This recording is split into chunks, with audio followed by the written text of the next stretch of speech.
मनोरुग्ण एक असा आजार ज्यावर संशोधक आजही अभ्यास करत आहेत. जर याची पुस्तकी व्याख्या पाहायला गेलं तर हा एक असा दुर्गुण आहे जो व्यक्तीला मोठ्या प्रमाणावर असंवेदनशील, भावनाशून्य आणि नैतिक रूपाने भ्रष्ट बनवतो. याच मनोरुग्णांना कोणत्याच गोष्टीविषयी अटॅचमेंट नसत्या, मनुष्यांविषयीही नाही. याच कारणामुळे ते कोणतंही पाऊल उचलण्याआधी कसलाच मागचा पुढचा विचार करत नाहीत. मग ती हत्येसारखी गंभीर का गोष्ट असेना.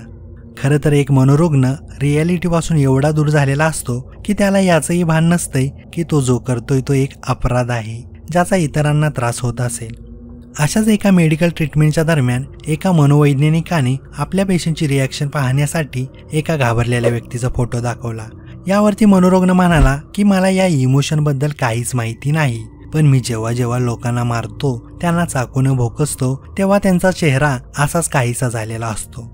अशीच खतरनाक गोष्ट आहे अमरजीत सदा या मुलाची. खरं तर या गोष्टीमधील आश्चर्यकारक बाब म्हणजे या घटनेमधील हत्यारा हा एक 8 वर्षाचा मुलगा आहे, ज्याने 1 नाही 2 नाही तर तब्बल 3 खून केले आहेत, ज्यामध्ये बळी जाणाऱ्यांचं वय 6 वर्षांपेक्षाही कमी होतं. बिहारच्या बेगुसराय जिल्ह्यामध्ये मुशेरी नावाचं एक छोटंसं गाव आहे. गावामध्ये लहान मुलांची संख्या तशी तुलनेने जास्तच आहे, जे एकत्र खेळतात, भांडतात आणि शाळेतही जातात. गावातील बहुतांश लोक रोजाने मजुराचं काम करून आपला उदरनिर्वाह करतात. ते सकाळी कामावर जाताना मुलांना शाळेत सोडतात आणि कामावरून परतताना मुलांना शाळेतून घरी आणतात. असाच काहीसा दिनक्रम गावातील चुनचुन देवी नावाच्या बाईचा व तिच्या 6 महिन्यांच्या खुशबू नावाच्या मुलीचा चालू असतो.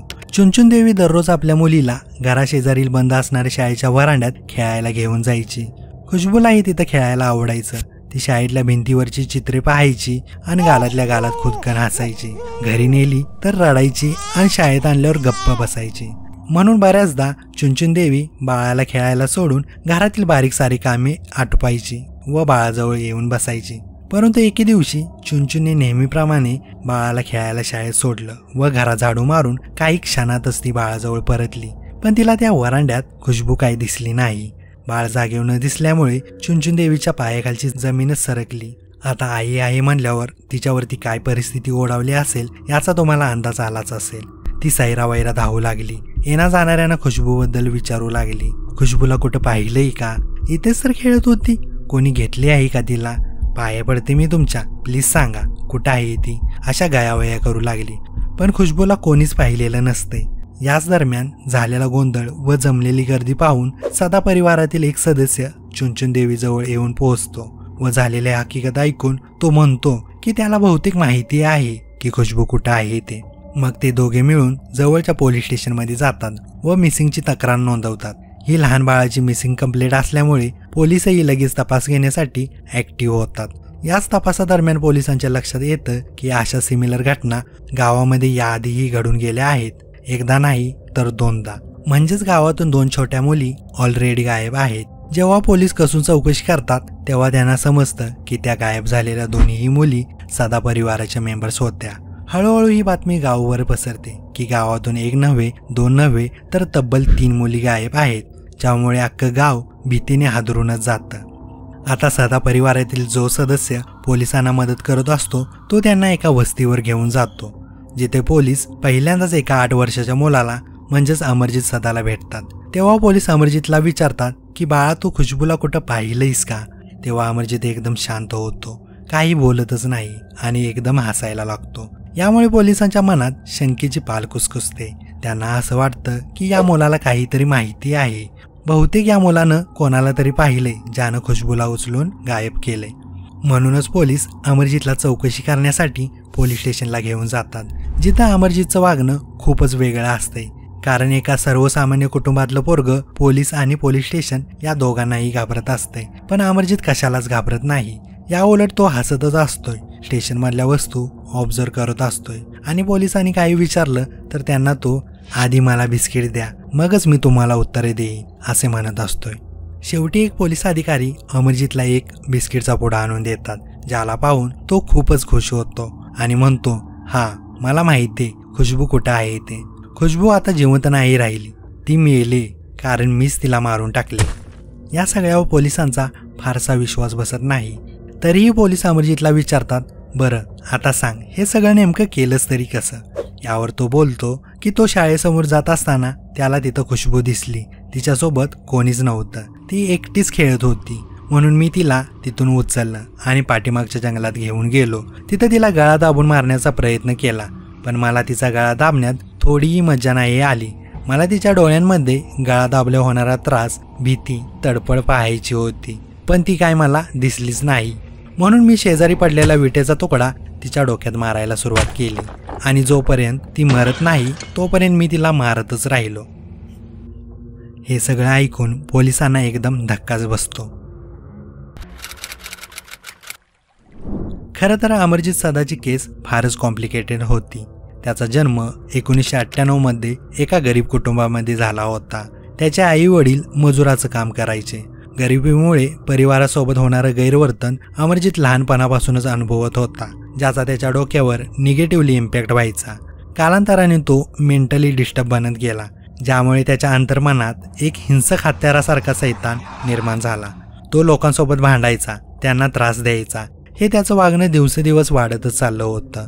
त्याचा हा असा स्वभाव त्याचा परिवारच नाही तर अख्खा गावच चांगला ओळखून होता. इनफॅक्ट त्याच्या हिंसक प्रवृत्तीचा अनुभव त्याच्या घरच्यांनीही घेतला होता. याआधी गावातील ज्या 2 मुली गायब झाल्या होत्या त्यांचा खूनही अमरजितनंच केला होता. त्यामधील एक अमरजितची 6 वर्षांची चुलत बहीण तर दुसरी स्वतःची सख्खी बहीण 8 महिन्यांची होती. या सगळ्यामधील त्रासदायी गोष्ट म्हणजे अमरजितने त्याच्या बहिणींचाही खून त्याच पद्धतीने केला होता, ज्या पद्धतीने त्याने खुशबूला मारलं होतं. आणि दुर्दैवाची गोष्ट म्हणजे या अमरजितच्या पराक्रमाबद्दल त्याच्या घरच्यांनाही चांगलंच माहिती होतं. होय, या घडणाऱ्या घटनांमागे अमरजितच आहे हे त्यांना माहिती होतं. परंतु या सगळ्याबद्दल गावाला माहिती झाल्यावर कुटुंबाची बदनामी होईल या भीतीने त्यांनी सर्व काही लोकांपासून लपवून ठेवलं आणि हीच त्यांची सगळ्यात मोठी चुकी ठरली, ज्यामुळे तो 2006 मध्ये खुशबूला मारून भारताच्या इतिहासातील सर्वात लहान सिरियल किलर बनला. अमरजितच्या कन्फेशननंतर बऱ्याच मनोवैज्ञानिकांनी त्याची मेडिकल चाचणी केली, कारण त्याच्यात एवढा क्रूरपणा कसा आला हे जाणून घेणं खूपच जरुरीचं होतं. विशेष म्हणजे अमरजितच्या घरी कोणताच टीव्ही अथवा रेडिओ नव्हता, ज्यामुळे त्याला गुन्हेगारीबद्दल माहिती पडेल किंवा त्याच्या परिवारातही गुन्हेगाराची काहीच पार्श्वभूमी नव्हती. मग तरीही अमरजितनं असं का केलं? काय तो जन्मताच हिंसक प्रवृत्तीचा होता का? एका मनोवैज्ञानिकाने अमरजितला कंडक्ट डिसऑर्डर नावाचा आजार असल्याचं सांगितलं. या आजारामुळे त्याला इतरांना वेदना देण्यात आनंद मिळायचा. यामुळेच तो लहान मुलांना दगडाने ठेचून मारायचा. तसंच काही तज्ज्ञांच्या मते त्याला चुकी बरोबर यात काही फरकच कळत नव्हता. त्यासाठी त्याचं वय खूपच कमी होतं. भारतीय कायद्यानुसार एखाद्या लहान मुलास कैदीची किंवा मृत्यूदंडाची शिक्षा देता येत नाही. त्यामुळे सदाला वयाची 18 वर्ष पूर्ण होईपर्यंत बिहारच्या मुंगेर शहरातील बालगृहात पाठवण्यात आलं. 2016 मध्ये वयाची 18 वर्ष पूर्ण झाल्यामुळे सदाची बालगृहातून सुटका झाली. आता तो नवीन शहरात नवीन नावासोबत नवीन आयुष्य जगत आहे. परंतु तो नेमका कुठे आहे, काय करतोय, कसला विचार करत असेल याबद्दल कोणालाच माहिती नाही. या केसबद्दल अनेक जणांचे वेगवेगळे सिद्धांत समोर आले आहेत. खरं तर या सिद्धांतावर विश्वास ठेवणं जरा कठीणच आहे, कारण अमरजितनं स्वतः मान्य केले की तो एक हत्यारा आहे. यातील एक सिद्धांत असा सांगतो की सुरुवातीला जे 2 खून झाले होते ते अमरजितनं नाही तर त्याच्या परिवारातील एका मोठ्या व्यक्तीने केले आहेत. कारण थोडा विचार करून बघा, एक मुलगा ज्याला गुन्हेगारीबद्दल काहीच माहिती नाही, ना पोलिसांबद्दल ना कायद्याबद्दल, तो मुलगा हत्या करून मृतदेहाला का लपवेन? आणि अमरजितसाठी या सगळ्या गोष्टी नॉर्मलच होत्या. त्याला चुकी बरोबर जर कळत नव्हतं तर त्याने मृतदेहाला लपवूनच का ठेवलं? जर मृतदेह लपवलाच होता तर त्याबद्दल कन्फेशन का दिलं त्यानं? या सगळ्या गोष्टी कन्फ्यूज करणाऱ्या आहेत. आणखीन एका सिद्धांतानुसार अमरजितसोबत या गुन्ह्यात अजून एक व्यक्तीसुद्धा सहभागी होता, जो सगळं अमरजितवर ढकलून अलगद बाहेर पडला. या सगळ्या सिद्धांतामधलं खरं काय आणि खोटं काय याबद्दल कोणालाच प्रूव्ह करता आलं नाही, ज्यामुळे अमरजित सदा हा जगासाठी सगळ्यात कमी वयाचा सिरियल किलर आहे, ज्याने 3 हत्या केल्या आहेत. जर तुम्हाला हा व्हिडिओ आवडला असेल तर व्हिडिओला लाईक करा, चॅनलला सबस्क्राईब करा आणि कमेंट सेक्शनमध्ये तुमची प्रतिक्रिया नोंदवायला विसरू नका.